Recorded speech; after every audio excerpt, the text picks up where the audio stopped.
नवनिर्वाचित विधायक दल की बैठक आज यहाँ गुवाहाटी में हमारे प्रदेश कार्यालय में संपन्न हुई है।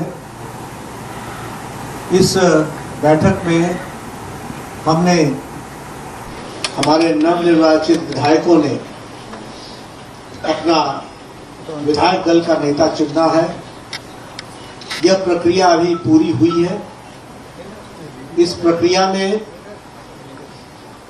8 प्रस्ताव आए हैं। We have received 8 resolutions regarding the election of the leader of the BJP Legislative Assembly Party, and for that उसके लिए जो 8 प्रस्ताव किए गए, सबसे पहला प्रस्ताव रंजीत कुमार दास जी की तरफ से आया। दूसरा प्रस्ताव विश्वजीत दायमारी की तरफ से आया। तीसरा प्रस्ताव अजंता नियोग बहन की तरफ से आया और चौथा प्रस्ताव श्री रामेश्वर तेली जी की तरफ से आया। पांचवा प्रस्ताव राजदीप रॉय जी की तरफ से आया। छठा प्रस्ताव अशोक सिंघल जी की तरफ से आया और 7वां प्रस्ताव पीयूष हजारिका जी की तरफ से आया और 8वां प्रस्ताव चक्रधर गोगोई जी की तरफ से आया। ये 8 प्रस्ताव अभी हमें इस विधायक दल की बैठक में हमें प्राप्त हुए हैं और ये जो 8 प्रस्ताव हैं उनको हर को हमारे 2-2 विधायकों ने समर्थित किया है, उसको समर्थन दिया है। इसके साथ साथ हमारे एनडीए के नेता एजीपी के हमारे सभी विधायक यहाँ उपस्थित हुए हैं और साथ ही साथ बोडोलैंड पीपल्स फ्रंट के बीपीएफ के भी सभी विधायक यहाँ उपस्थित हुए हैं। एजीपी के नेता अतुल गोरा जी ने उन्होंने भी इस विधायक दल में अपने नेता के लिए प्रस्तावित किया है और उसी तरीके से बोडो पीपल्स फ्रंट के नेता हमारे रिहेन दायमारी जी ने भी नाम का समर्थन किया है और प्रपोज किया है। कुल मिलाकर के 8 प्रस्ताव और 8 प्रस्ताव के साथ साथ हमारे दोनों एनडीए के नेता एजीपी के और बोडोलैंड पीपल्स फ्रंट के नेता सब ने एक ध्वनि से श्रीमान हेमंत बिस्वा शर्मा जी को अपना नेता घोषित किया है। मैं अपने सह प्रभारी नायब सिंह जी की उपस्थिति में हेमंत बिस्वा शर्मा जी को विधायक दल का नेता घोषित करता हूं और उनको बहुत बहुत धन्यवाद।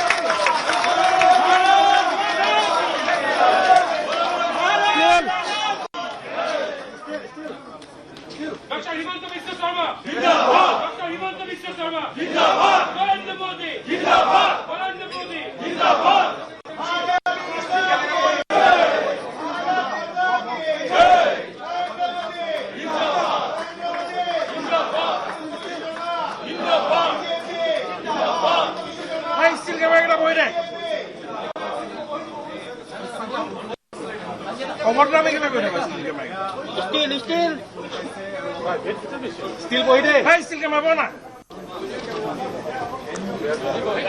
আৰু ইতিমধ্যে আমাৰ দৰ্শকক আমি পুনৰবাৰ জনাইছো যে দ্বিতীয়বাৰৰ বাবে মুখ্যমন্ত্ৰী হ'ব অসমৰ মুখ্যমন্ত্ৰী ডক্টৰ হিমন্ত বিশ্ব শৰ্মা। এনডিএৰ বিধায়ী দলৰ নেতা নিৰ্বাচিত হ'ল ডক্টৰ হিমন্ত বিশ্ব শৰ্মা। প্ৰথমে তেওঁৰ নাম প্ৰস্তাৱ কৰিলে ৰঞ্জিত দাসে আৰু এতিয়া মঞ্চত আমি দেখিছো তেওঁক মুখ্যমন্ত্ৰী ৰূপে তেওঁক যি ধৰণে আদৰণি জনোৱা হৈছে ফুলৰ মালাৰে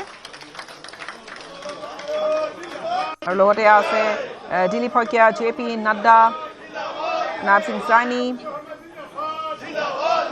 আৰু অগপৰ ফালৰ পৰা তেওঁক আদৰণি জনোৱা হৈছে। অগপৰ ফালৰ পৰা আমি কিছু ভিতৰ দৃশ্য আপোনালোকক পোনপটীয়াকৈ দেখুৱাই আছো। हेलो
জননেতা মাননীয় মুখ্যমন্ত্ৰী ডক্টৰ হিমন্ত বিশ্ব শৰ্মা ডাঙৰীয়া আজি NDA বিধানসভাৰ বিধায়িনী দলৰ নেতা হিচাপে তেখেতক সৰ্বসন্মতক্ৰমে নিৰ্বাচিত কৰা হ'ল। আমি সকলোৱে তেখেতক অহা 5 বছৰৰ কাৰণে আন্তৰিক শুভেচ্ছা জ্ঞাপন কৰিছোঁ আৰু মই লগে লগে তেখেতৰ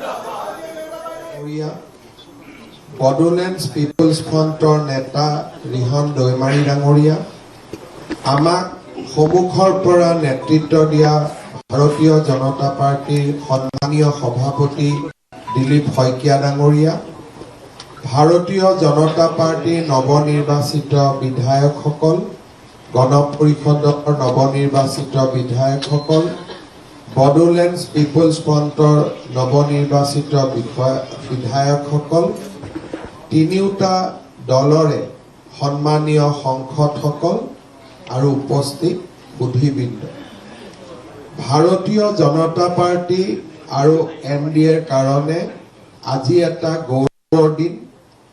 একেৰাহে 3বাৰকৈ চৰকাৰ গঠন কৰাৰ এক বিৰল সন্মানৰ আমি অধিकारी হৈছোঁ।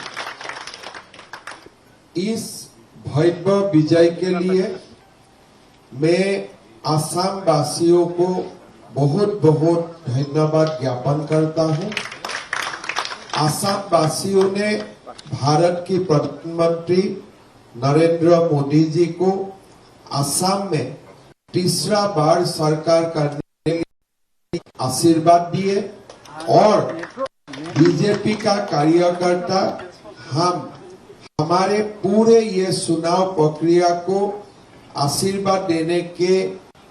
आशीर्वाद का साथ साथ असम का विकास को एक नया आयाम देने के लिए हमारे सभी कार्यकर्ता का ओर से मैं भारतवर्ष के यशस्वी प्रधानमंत्री हमारे सबके नेता प्रधानमंत्री नरेंद्र मोदी जी को हृदय से बहुत बहुत आभार व्यक्त करता हूं।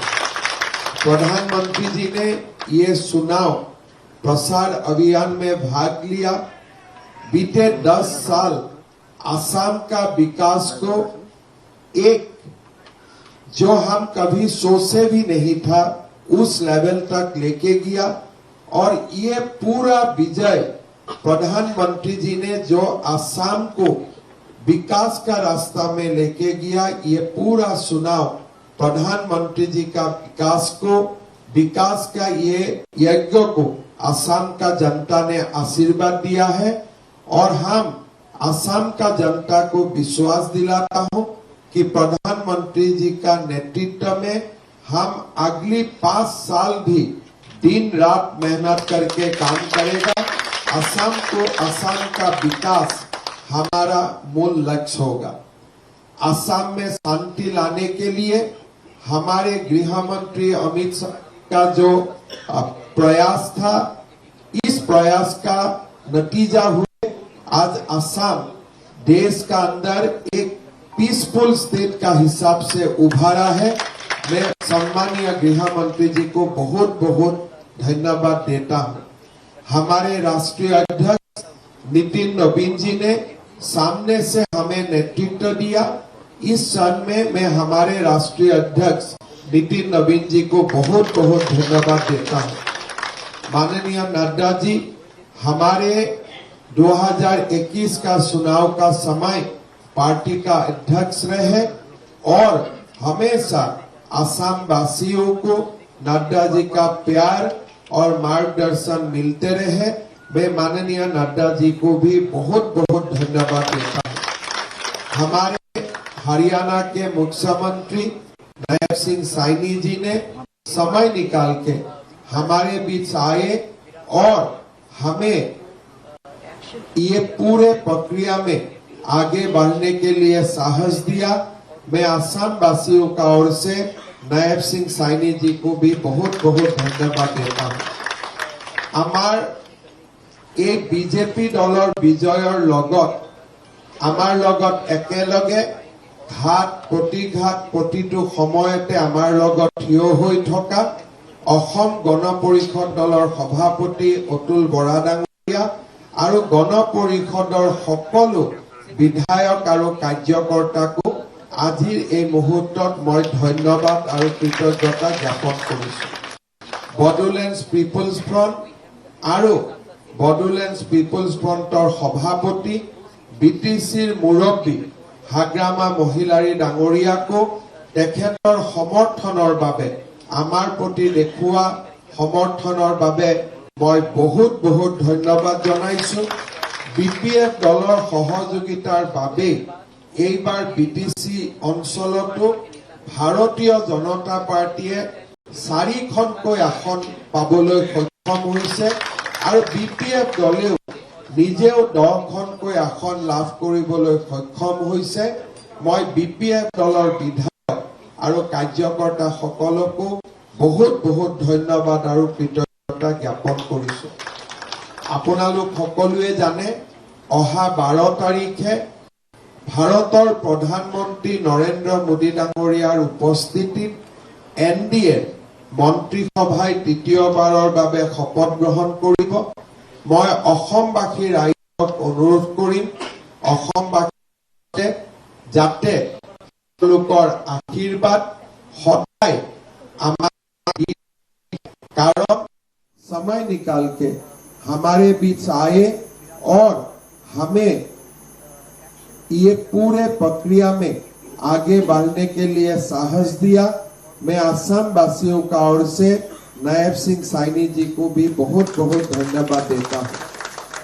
आमार एक बीजेपी दलर विजयर लगत आमार लगत एकेलगे घाट प्रतिघाट प्रतिटो समयते आमार लगत ठिय হৈ থকা অসম গণ পৰিষদ দলৰ সভাপতি অতুল বৰা ডাঙৰীয়া আৰু গণ পৰিষদৰ সকলো বিধায়ক আৰু কাৰ্যকৰ্তাকো আজিৰ এই মুহূৰ্তত মই ধন্যবাদ আৰু কৃতজ্ঞতা জ্ঞাপন কৰিছো।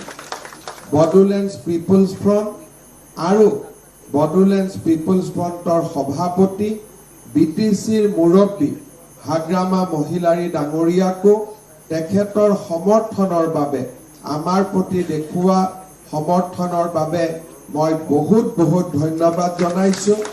বিপিএফ দলৰ সহযোগিতাৰ বাবে এইবাৰ বিটিচি অঞ্চলতো ভাৰতীয় জনতা পাৰ্টিয়ে 4খনকৈ আসন পাবলৈ সক্ষম হৈছে আৰু বিপিএফ দলেও নিজেও 10খনকৈ আসন লাভ কৰিবলৈ সক্ষম হৈছে। মই বিপিএফ দলৰ বিধায়ক আৰু কাৰ্যকৰ্তা সকলকো বহুত বহুত ধন্যবাদ আৰু কৃতজ্ঞতা জ্ঞাপন কৰিছোঁ। আপোনালোক সকলোৱে জানে অহা 12 তাৰিখে ভাৰতৰ প্ৰধানমন্ত্ৰী নৰেন্দ্ৰ মোদী ডাঙৰীয়াৰ উপস্থিতিত NDA মন্ত্ৰীসভাই তৃতীয়বাৰৰ বাবে শপত গ্ৰহণ কৰিব। মই অসমবাসী ৰাইজক অনুৰোধ কৰিম অসমবাসী ৰাইজে যাতে তেওঁলোকৰ আশীৰ্বাদ সদায় আমাক দি থাকে, কাৰণ অসমবাসী ৰাইজৰ আশীৰ্বাদ সাহসেই হৈছে আমাৰ কৰ্মযজ্ঞৰ প্ৰেৰণা। অসমবাসী ৰাইজক সেৱা কৰিবৰ বাবে আমি ৰাজনীতিলৈ আহিছোঁ আৰু তিনিওটা দলৰ আটাইতকৈ ডাঙৰ লক্ষ্যই হৈছে অসমৰ বিকাশ আৰু দেশৰ আটাইতকৈ বিকশিত ৰাজ্যৰ মাজলৈ অসমখনক আগবঢ়াই লৈ যোৱা। মই অসমবাসী ৰাইজক অত্যন্ত শ্ৰদ্ধা আৰু বিনয়েৰে সৈতে পুনৰ এবাৰ কৃতজ্ঞতা জ্ঞাপন কৰিছোঁ আৰু তেখেতসকলক আমাক এনেকৈ আশীৰ্বাদ দিবলৈ মই আকৌ এবাৰ অনুৰোধ জনাইছোঁ, প্ৰাৰ্থনা জনাইছোঁ। শেষত এই গোটেই আমাৰ নিৰ্বাচনৰ আজিৰ পৰ্যন্ত আমাৰ ৰাজ্যিক সভাপতি দিলীপ শইকীয়া ডাঙৰীয়াই আমাক যি নেতৃত্ব দিলে তাৰ বাবে মই দিলীপ শইকীয়া ডাঙৰীয়াকো অন্তৰৰ গভীৰতম কোণৰ পৰা কৃতজ্ঞতা জ্ঞাপন কৰিছোঁ। ইয়াৰ পৰৱৰ্তী পৰ্যায় হিচাপে এতিয়া আমি অসমৰ ৰাজ্যপাল মহোদয়ৰ ওচৰত যাম আৰু 102জন বিধায়কৰ স্বাক্ষৰ সমন্বিতে আমি তেখেতক আমাক চৰকাৰ গঠনৰ অনুমতি দিয়াৰ বাবে প্ৰাৰ্থনা কৰিম আৰু অহা 12 তাৰিখে আমি শপত গ্ৰহণ অনুষ্ঠানত সকলো আকৌ এবাৰ মিলিত হ'ম। মোৰ লগত সকলো একেলগে ক'ব, ভাৰত মাতা কি ভাৰত মাতা কি নৰেন্দ্ৰ মোদী নৰেন্দ্ৰ মোদী নীতিন নবীন JP নাড্ডা নায়েব সিং সাইনি দিলীপ শইকীয়া অতুল বৰা হাগ্ৰামা মহিলাৰী জয় আই অসম জয় আই অসম জয় আই অসম। বহুত বহুত ধন্যবাদ।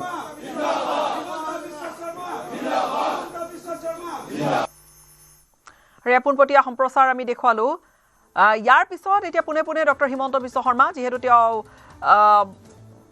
বিধায়ী দলৰ নেতা নিৰ্বাচিত হৈছে, NDAৰ নেতা তেওঁ এতিয়া যাব বা তেওঁৰ লগতে প্ৰতিনিধি দল যাব এতিয়া ৰাজ্যপালৰ ওচৰলৈ আৰু তাত প্ৰস্তাৱ আগবঢ়াব চৰকাৰ গঠনৰ বাবে। 102গৰাকী বিজেপিৰ 82, বাকী BPF আৰু অগপৰ 10গৰাকীকৈ বিধায়কৰ যি চহী লৈ তেওঁলোকে ৰাজ্যপালৰ ওচৰলৈ যাব আৰু চৰকাৰ গঠনৰ প্ৰস্তাৱ আগবঢ়াব।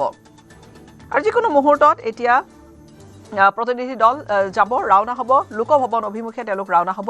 লগত মুখ্যমন্ত্ৰী ডক্টৰ হিমন্ত বিশ্ব শৰ্মাৰ লগতে থাকিব দিলীপ শইকীয়া, JP নাড্ডা, নায়েব সিং সাইনি, হাগ্ৰামা মহিলাৰী আৰু অতুল বৰা। মুখ্যমন্ত্ৰী ডক্টৰ হিমন্ত বিশ্ব শৰ্মাই তেওঁ প্ৰথমে ধন্যবাদ জ্ঞাপন কৰিলে। বিভিন্ন সময়ত প্ৰত্যেকটো মুহূৰ্তত অসম গণ পৰিষদ যিহেতু বিজেপিৰ সৈতে একেলগে আছে আৰু তাৰ বাবে ধন্যবাদ জ্ঞাপন কৰিলে, কৃতজ্ঞতা জ্ঞাপন কৰিলে অসম গণ পৰিষদক। একেধৰণে BPFকো ধন্যবাদ জ্ঞাপন কৰিছে। আৰু এই যি অভূতপূৰ্ব সঁহাৰি, ইয়াৰ পিছতে আকৌ আগুৱাই লৈ যাবলৈ অসমক আৰু অন্যতম এক স্তৰলৈ আগুৱাই লৈ যাবলৈ মুখ্যমন্ত্ৰীগৰাকীয়ে মন্তব্য কৰিছে। মুখ্যমন্ত্ৰীৰ অংগীকাৰ যে অসমক শীৰ্ষ স্তৰলৈ লৈ যাব। আৰু নৱনিৰ্বাচিত বিধায়ক আমি কেইবাগৰাকীকো দেখিছোঁ, তেওঁলোকে গামোচা পিন্ধাইছে। মুখ্যমন্ত্ৰীগৰাকীক এগৰাকীকৈ আমি দেখিছোঁ মঞ্চত তেওঁলোক উপস্থিত হৈছেহি। দীপ্তি ৰঞ্জন শৰ্মাক আমি দেখিলোঁ, একেধৰণে আমি কেইবাগৰাকীও প্ৰদীপ বৰদলৈ, টংকেশ্বৰ ৰাভা, পৰমানন্দ ৰাজবংশী মঞ্চতে তেওঁলোকে মুখ্যমন্ত্ৰীক লগ পাইছে, মঞ্চতে তেওঁলোকে মুখ্যমন্ত্ৰীক সম্বৰ্ধনা জ্ঞাপন কৰিছে। বিশ্বজিৎ দৈমাৰী আমি দেখিলোঁ।